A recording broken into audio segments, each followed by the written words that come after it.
Preliminary to the 21st Army Group's northern Rhine crossings, Field Marshal Montgomery confers with Lieutenant General Simpson of the 9th Army and Major General Anderson, 16th Corps Commander. Extensive preparations and training precede the Anglo-American offensive. Bailey Bridge equipment, collapsible boats, rafts, pontons, all earmarked for a Rhine assault, are stacked up in a forest clearing. This bridging dump is maintained by Canadian units awaiting the signal to commence operations against the Rhine River barrier. At Maastricht, Holland, LCMs brought down the canal from Antwerp are loaded onto M25 trailers for transportation to the bridgehead sector. American and British naval forces have chosen the LCM and LCVP as suited to Army requirements and capable of being transported overland. Alligators also are delivered for rehearsing troops of the 30th Division 9th Army. The Meuse River is used for Army-Navy training. Instead of operating craft of this type through waves and surf, seamen must learn to maneuver them to and from pinpoint landing spots in currents ranging from 6 to 10 knots.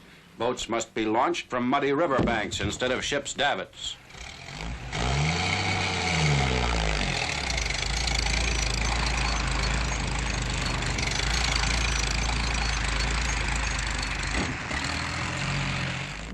Preparations for the airborne operations coordinated with the amphibious assault. Elements of the 1st Allied Airborne Army drill in France 10 days before Lieutenant General Brereton's aerial task forces converge on the Rhine.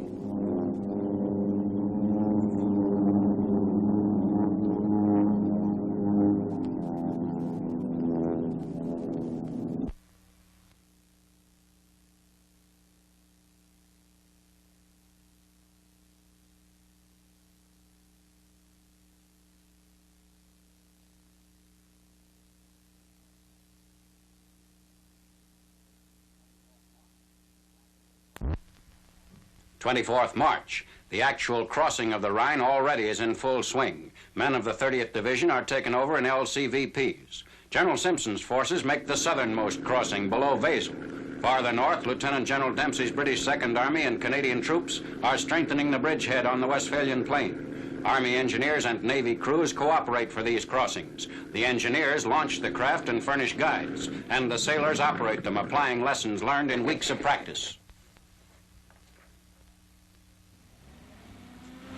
A jeep with ammunition trailer comes ashore, followed by reinforcements of all types for advance elements moving beyond the east bank of the Rhine. Operations are reported proceeding according to plan, with our troops well into the first German defensive positions north of the Ruhr.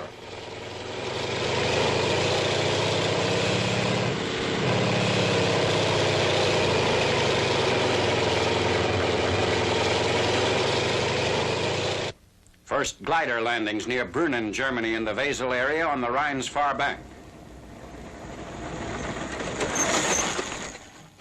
Coming in after Marshal Montgomery's columns have been launched across the Rhine, these units have the immediate objective of seizing high ground around Wesel. A junction with the American and British troops is made 6 hours after the airborne troops commence to land. To the south, the 4th Armored Division, spearheading General Patton's Rhine push, passes liberated forced laborers. The disorder of the German retreat is made evident by groups of Nazis giving themselves up without offering resistance. This dash by the 4th Armored precedes the final battle for the Saar-Moselle-Rhine Triangle and 3rd Army crossings of the Rhine. The town of Weissenturm, Germany, is littered with equipment of every description, abandoned by the Nazis as they were backed up to the river. A preponderance of horses, dead and alive, adds to the scene of confusion.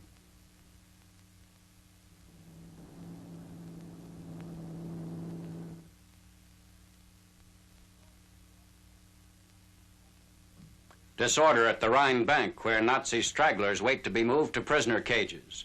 The 4th Armored alone captures more than 4,000 prisoners in its drive through the West German hills.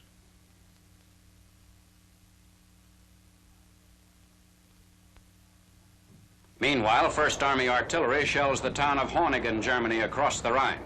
This is in support of an infantry division moving along the east bank from the Remagen bridgehead 7 miles north. On 16th March, a treadway bridge is used by troops consolidating positions across the Rhine. General Hodge's army, driving for the central German plain, also employs Navy craft to move up reinforcements. LCVPs transport men of the 1st Infantry Division to Scheuren, Germany, northeast of Remagen. Sailors of Navy units attached to the 1st Army operate the craft. The Navy began operations in this area 48 hours after the Army's seizure of the Ludendorff Bridge.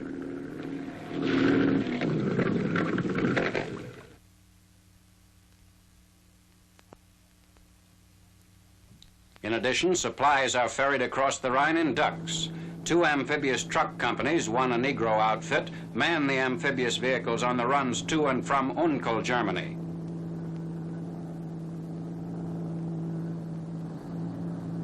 Prisoners of war and empty gasoline containers are carted by the ducks on their return trips. The Ludendorff Bridge across the Rhine at Remagen. For 10 days it withstands aerial attacks and constant artillery fire while 1st Army troops exploit the initial breaching of the Rhine River line.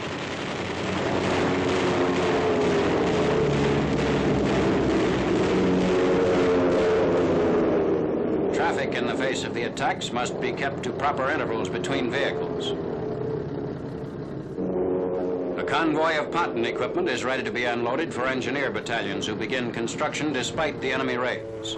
Normally a 34-hour job, the bridging operations are hours behind as Nazi fire flares up repeatedly.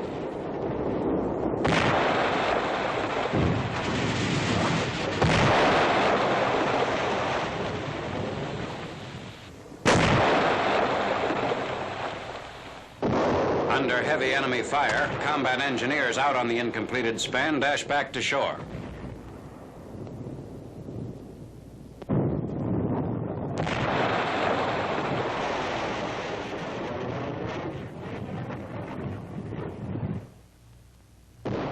Despite these attacks, the 1st ponton bridge is completed and handling heavy traffic on 14th March.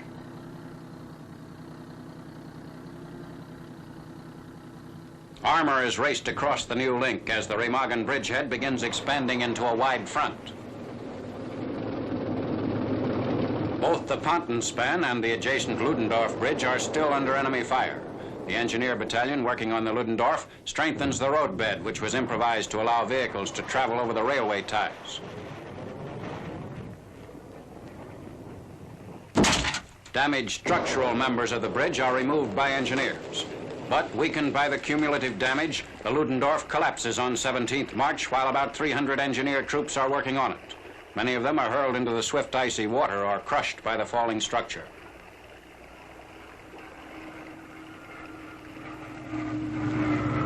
Rescue crews save those who managed to cling to sections of the span as it gave way.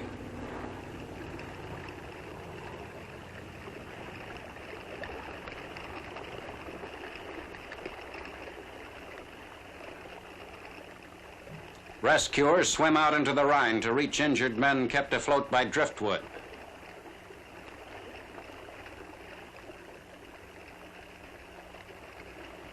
Bringing out a line to pull in the surviving engineers.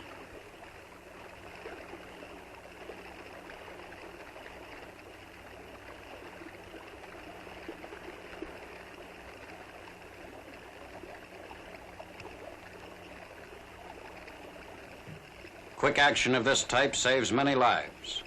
When the 512-foot center span of the Ludendorff gave way, there was no vehicular traffic crossing the bridge. Crews extricate bodies pinned beneath the heavy beams.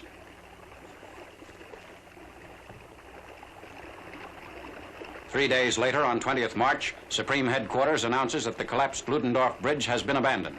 The dispatch says that the span is no longer necessary because of the existence of other facilities across the Rhine into the Remagen bridgehead.